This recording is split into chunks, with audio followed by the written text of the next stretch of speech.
Big Boss Malayalam season 7 live അപ്ഡേറ്റ്സിലേക്ക് പോകാം. എനിക്ക് ഭയങ്കര നെഗ് തോന്നിയിരുന്നു.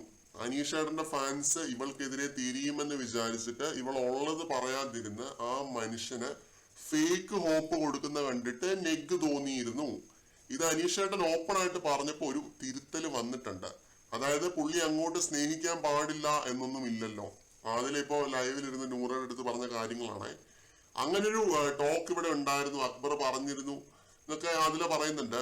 ഇത് സംഭവം എന്താണെന്ന് വെച്ചാൽ അനീഷ് ഇപ്പൊ കിച്ചൺ ഏരിയയിൽ നിന്നിട്ട് ഉറക്കെ പറഞ്ഞിരുന്നല്ലോ, എനിക്കൊരു ഇഷ്ടം ഉണ്ടായിരുന്നു, അത് നിഷേധിച്ചു, ഇനി അതിനെപ്പറ്റി സംസാരിക്കണ്ട എന്ന് പറഞ്ഞിരുന്നല്ലോ.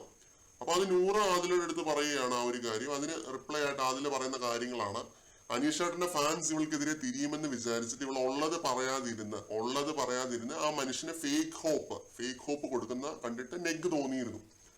അപ്പൊ ഇതൊക്കെയാണ് ലൈവിനകത്ത് ഇവര് സംസാരിച്ചുകൊണ്ടിരുന്ന കാര്യങ്ങൾ. ഫേക്ക് ഹോപ്പ് ആണ് അനുമോള് കൊടുത്തിട്ടുള്ളത് എന്ന് ആദിലയ്ക്ക് പോലും തോന്നുന്നുണ്ട്. കുറെ നേരം മുമ്പ് ലൈവിനകത്ത് അനുമോളോട് ഇവര് പറയുന്നതായിട്ട് കേട്ടിരുന്നു, അനീഷേട്ടൻ പാവമാണ്, അനീഷേട്ടനെ പോലെ ഒരാളെ കിട്ടാൻ ഭാഗ്യം ചെയ്യണം, ഇങ്ങനൊരു കാര്യം പറയുന്നതായിട്ട് കേട്ടിരുന്നു.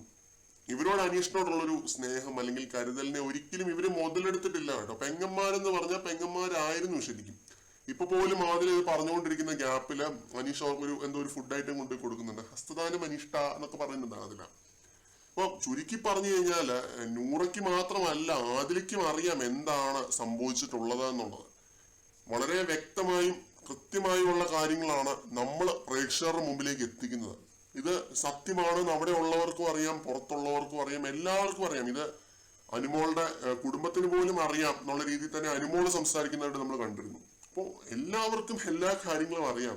പിന്നെ ആരെയാണ് ഈ PR ടീംസ് പൊട്ടം കളിപ്പിക്കാനായിട്ട് ശ്രമിക്കുന്നത്? സാധാരണ ജനങ്ങളെ അല്ലേ? പ്രേക്ഷകർക്ക് എന്താണ് തോന്നുന്നത്? കമന്റ് സെക്ഷനിൽ പറയുക. കൂടുതൽ അപ്ഡേറ്റുകളുമായിട്ട് വീണ്ടും കാണാം.